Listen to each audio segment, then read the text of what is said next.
Bonsoir. Dans cette vidéo, je vais vous montrer comment vous pouvez réaliser cette pièce mécanique sur SolidWorks. Il s'agit d'un tutoriel pour apprendre à manipuler le logiciel SolidWorks. Vous pourrez apprendre à faire le bossage, les extrusions, les enlèvements, les ajustements et plein d'autres techniques. Il s'agit d'un tutoriel pour débutants. J'ai eu à réaliser cette figure sur Cassia V5. Pour ceux qui souhaitent apprendre le logiciel Cassia V5, le tutoriel est également disponible sur Cassia. Pour cela, on va venir sur le menu, le menu démarrer, cliquer sur nouveau, cliquer sur pièce. Par la suite, on va venir au niveau d'esquisse. On va sélectionner cercle, cliquer sur le plan de face, sélectionner, tracer deux cercles concentriques. Puis, venir au niveau de cotation intelligente. Prendre le rayon de ce cercle, le diamètre de ce cercle est égal à 25 mm. Puis, sur cotation intelligente,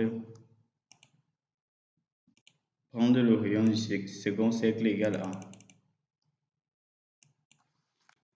60 mm. On valide.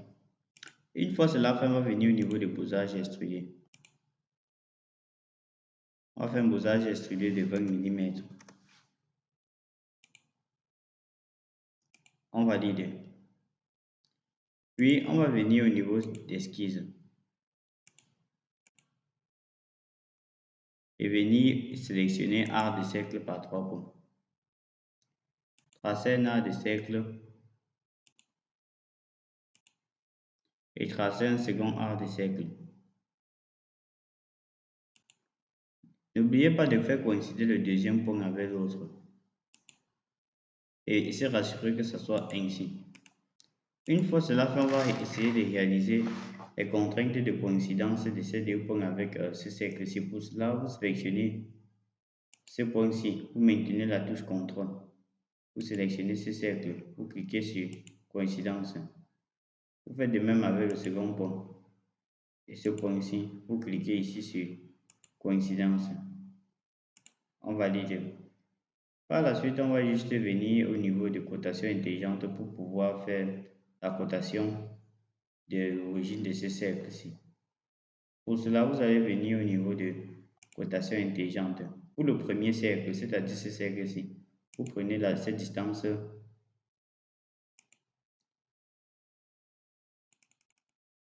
Vous prenez comme distance ici 21 mm. N'oubliez pas qu'il s'agit pour le premier cercle. Puis, vous faites une deuxième cotation. Ce cercle-ci et ce cercle-ci, vous prenez ici 16 mm.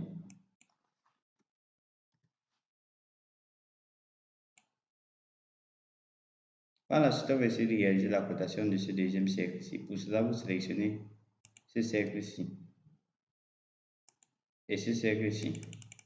Vous prenez ici 30 mm. Puis vous sélectionnez ce deuxième cercle et ce point-ci. Vous prenez ici 28 mm. On valide. Surtout, n'oubliez pas cette dimension-ci. Par la suite, on va essayer de réaliser des cotations de ces arcs de cercle. Pour cela, on va venir au niveau de cotation. On va prendre le rayon de cet arc de cercle 21. Puis, on prend le rayon du second arc de cercle 16.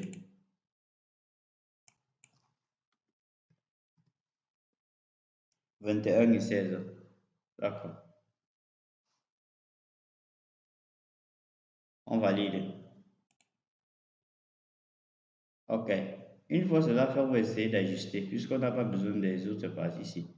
Pour cela, on n'aura qu'à venir cliquer au niveau de l'esquisse. Venir cliquer sur ajuster les esquisses. Il y a plusieurs options. Vous cliquez juste sur ajuster. Vous sélectionnez cet ajustement et cet ajustement. N'oubliez pas de venir cliquer au niveau des ajustés au plus proche. Et on valide OK. Une fois cela fait, on va essayer de fermer notre esquisse. Pour fermer notre esquisse, on aura qu'à venir cliquer là. Cliquez sur convertir les entités. OK, vous voyez comment il apparaît ici un cercle. Puis on va venir au niveau de ajuster. On va juste cliquer sur cet arc de cercle-ci et ça va se fermer. Vous voyez comment l'esquisse se ferme automatiquement. Par la suite, on va venir réaliser un besace extrudé. Pour cela, on vient au niveau de fonction, on clique sur besace extrudé. On fait un besace et on inverse la direction. Puis on réalise un besace de 20 mm. OK. Puis on n'aura qu'à faire la répétition de cette entité-ci. Ça sera tout. Pour cela, on va venir juste cliquer sur esquisse. Venir cliquer sur répétition circulaire. Fonction répétition circulaire. On prend comme entité 24 et comme élément de référence un des deux cercles-ci. Vous voyez comment cela apparaît automatiquement. On valide notre répétition. C'est ainsi que vous pouvez réaliser cette figure sur SolidWorks. Si ce tutoriel vous a plu, n'hésitez pas à liker, à poser vos questions en commentaire et à vous abonner. Il y a plusieurs autres tutoriels sur la chaîne, vous n'aurez qu'à les consulter si vous souhaitez plus apprendre sur SolidWorks.